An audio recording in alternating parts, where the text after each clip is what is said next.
that we weren't prescriptive going into the studies to be able to say resilience is the following. But what we found was that for all of the partners, whether they were dealing with gender-based violence, or they were dealing with drought, or they were dealing with HIV/AIDS, that they really came up with 9 general dimensions of resilience: wealth, psychosocial, health, services. But you'll see in the report, in terms of the State of African Resilience Report, but also the much more detailed qualitative reports that each of the labs are releasing, that will get into details. And you'll see here that obviously wealth, in the context of perhaps Ghana and in urban areas, is different than wealth with regard to Borena in Ethiopia. So our study offers this rich diversity and allows us to go deeper than just saying that wealth is an important dimension. And we're hoping that through this process that we're able to not only contextualize the resilience, but starting to think about what are those indicators that we can capture to really start measuring, developing a baseline. So these general dimensions, we go into details in the report. They're contextualized, they're defined within each context.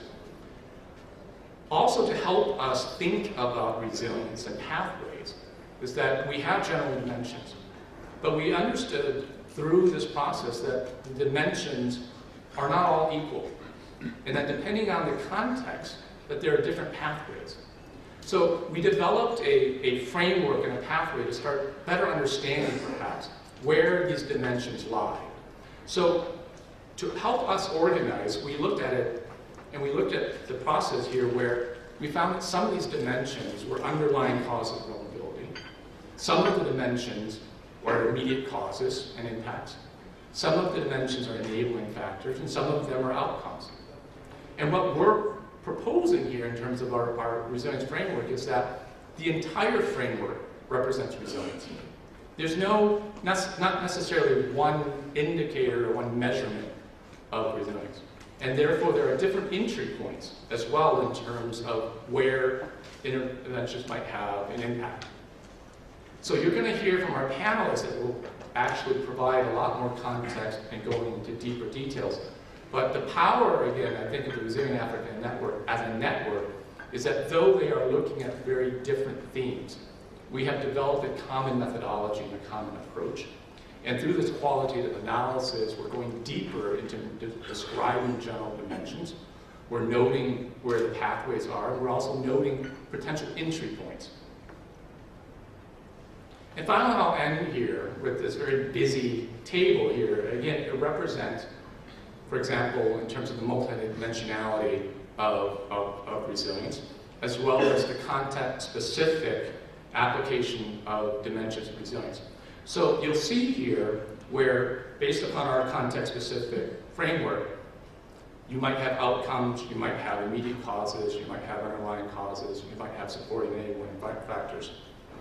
And we color-coded it to represent that, for example, wealth. Wealth sometimes is an underlying cause of vulnerability. Wealth sometimes is an outcome after a disaster.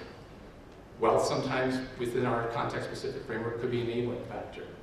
And the point here is that for the Resilient Africa Network, we're proposing that in order to understand resilience, to measure resilience, it has to be contextualized.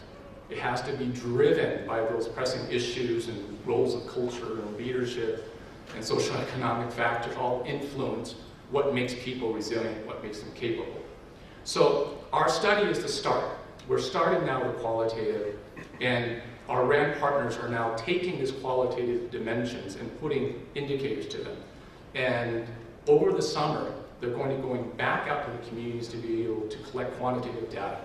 So we're hoping that perhaps this time next year, we can come back, and the next State of African Resilience Report will provide an analysis in terms of the quantitative aspects, where we'll perhaps better understand the interdependencies of these dimensions of resilience, how they influence each other, perhaps support policymakers and implementers to think about maybe if you make an investment in one dimension, what's that influence for another dimension?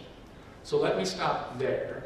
And what I'll do is perhaps ask Professor Roy who is the Deputy Chief of Party, to be able to provide some key findings out of the East Africa Lab.